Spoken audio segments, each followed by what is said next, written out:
Questions? Coach, to begin the first 5 minutes of the game, you guys kind of started off slow, and then in the second quarter, kind of just, kind of met your demise. What happened there in the first half? I just felt we just never could really get anything going. The weird thing is this was similar against ASU. I felt like that when I looked up and we were only down, let's say like 3 or 4, it felt like we were down 20. I just felt like we could never get things going.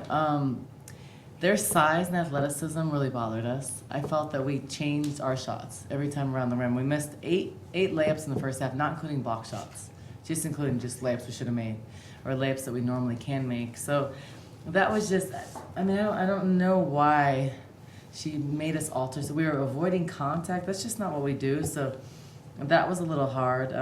We just never really got things going. It looked like there were some shots that could have been had mid-range, and instead some of the players were trying to force the issue and try and take it to the rim. Maybe that was alluding to that, but are the players just not confident in their mid-range game? They'd rather just try and shoot threes? Well, I think that, so the hard thing was they played a zone for like 30 minutes, and we just never could make shots to get them out of the zone. So when we don't get the ball to the interior or the short corner, we just pass around the perimeter so the zone doesn't have to work.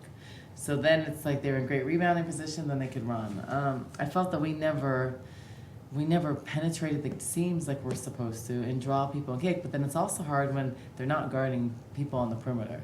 So that's hard to create anything. I thought Julia did a great job a couple times getting to the rim, but then didn't finish.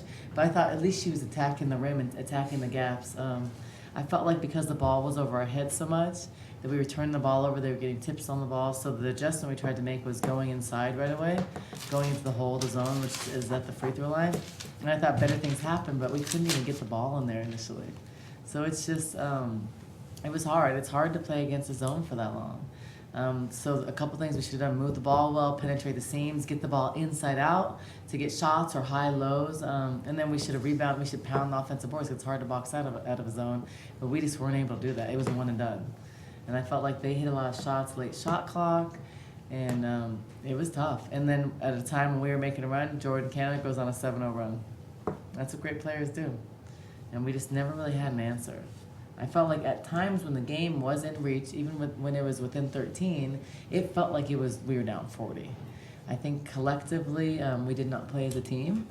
I think that we played very individual, and it wasn't intentionally selfish. It was just no one went outside of themselves to find a way to fix it, and that's just disappointing. The last weekend, I'm disappointed for the seniors. I'm disappointed for the fans. I don't normally sub 5 people at a time.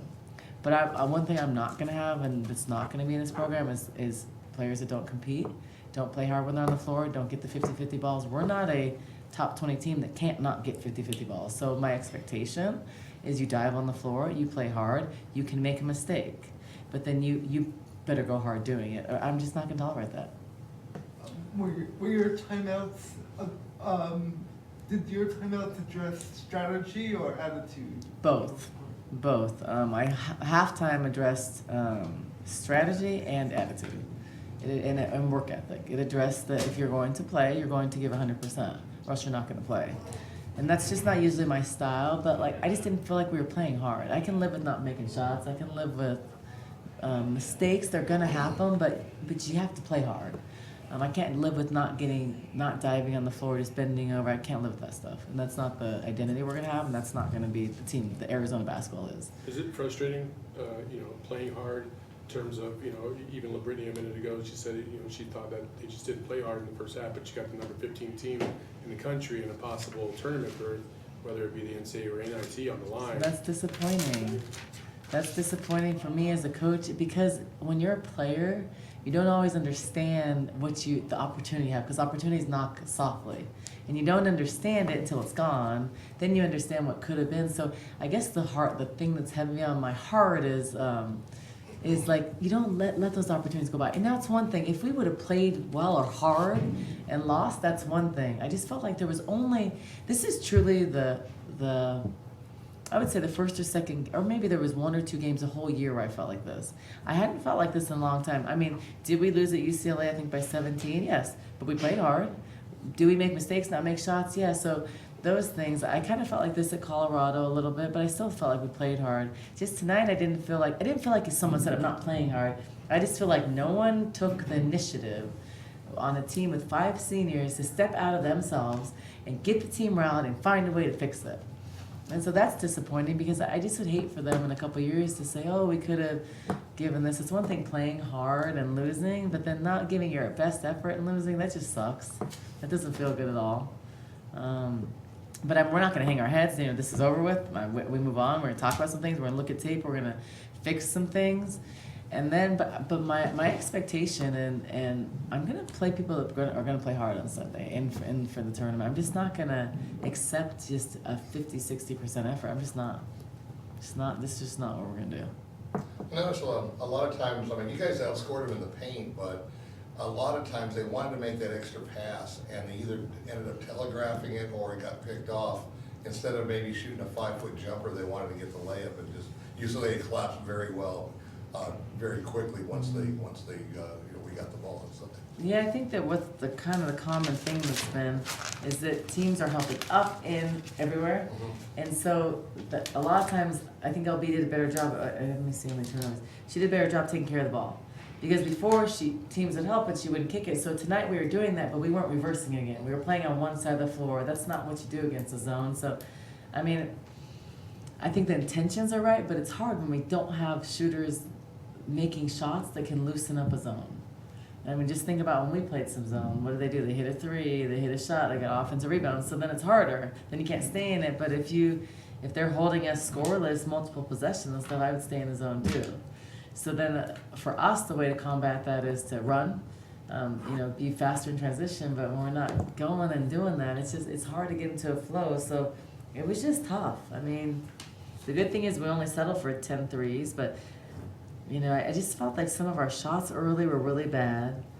I felt like, more than hitting shots or the shooting percentage, for me, it's more the effort, intensity, and your mentality on the court. And I think that's something, that's just what I don't like. I don't mind, and we can go 3 for 17 from the 3. We can shoot instead of 37%, 20%, but I expect, we hustle. We dive after balls. We do the little things that take discipline, like hitting, boxing out. Those are things that are discipline and concentration. That doesn't take a tremendous athlete. It just takes a little bit of a mentality to do it and execute it. So you don't win games. You may be the 200th ranked team in the country. You don't beat the top 20 teams. You don't beat Pac-12 teams without that, especially given our personnel. We don't have a 6'5" center. We don't have a all-star, all-American, we don't have a specialist. We don't have a forward that comes in, it's just for that. So we have to be able to do other things. And those are the gritty things. Those are the getting steals, pressing, diving after balls. It may look ugly, but you have to win those things. So needless to say, we're gonna see a different effort on Sunday. Yeah, Russ, it may be ugly as hell, and I really don't care. And it's going to be people that are going to play hard. It's going to be people, they may make mistakes, but it's not going to be watching the game. We're not going to do that. Because if we're going to lose, it's not going to be like that. I'll tell you that right now. What happened to Charisse on that layup? I think her knee brace is coming off. Yeah. So we've had a tough time trying to get that knee brace. But I thought Charisse came out and played tough and gave us some energy. Did you just not want to play her after that? Or? Well, I just was trying to then try to get back and just see if we can make a run with some of our players that played a lot more. I was trying. And then honestly, at that time, I was subbing her out to get her knee brace fixed. And then I just was trying to give Melina and Jalea and those kids another chance to come in. And some people are going to have off nights. And I'm not mad about that. I'm not angry that you're going to have off night. You're not going to be perfect in basketball. In basketball, you're going to miss more shots than you're going to make. But it's just the mentality. It's the cohesiveness. It's the picking your teammate up instead of complaining. So at halftime, I addressed that. I don't want complaining coming out of the game. Come out of the game, shut up, and go give your teammates 5, and then say constructive stuff. Don't complain. So I addressed that. Besides LaBrittany Jones, do you have another leader on the team? I have people that lead in different ways. I think Melina's a great leader, and I think that what was hard for her, she wasn't having a great night, and it was tough. But Melina's been a great leader. Bree's a great leader. But I think sometimes it's very hard to go outside yourself when you're not doing. It's easy when things are going well, and so that's the hard thing. And I felt like it's hard when things aren't going well to step outside yourself and try to find a solution. And I felt everybody was looking but couldn't find one. I thought LB at times, tried to bring the team together, but it's just collectively, you can't wait until the fourth quarter with 4 minutes left to do it. So finding a way to do that early and doing it together, because you can't win by yourself. For us, it takes all 12 players. I mean, our bench is really important to keep us in check and to keep our attitudes positive. But it's hard when we have, Bree struggling 0 for 4, missing layups that she normally makes. It's hard when Melina's 2 for 9, and then Julia's 2 for 7 with foul trouble. Lucia, she only had 2 turnovers. It felt like just the timing was hard. And I thought Deja played pretty well, actually, in 28 minutes. So when we have, and then Destiny 0 for 2, so when we have multiple people not playing well, it's hard. I mean, you can't have one person with 26 points and win a game. I mean, it just doesn't work like that. Was the plan, I noticed on the minutes played, that Lauren actually played more minutes than anybody. Was that the initial plan, or is that just how it worked out? No, it wasn't the plan. It's just how it worked out. Okay. I thought Lauren was playing tough defense. I thought that she wasn't trying to do anything she's not capable of doing. She was doing a lot of little things. She was denying Jordan Canada the ball at times efficiently. So, she played a lot of minutes. I didn't realize she played the most even. I mean, usually Melina plays more. Usually Bree will play more. But I thought Deja in 28 minutes, 5 for 9, 1 for the free throws. Gosh, 9 for 18 on free throws too. Yeah.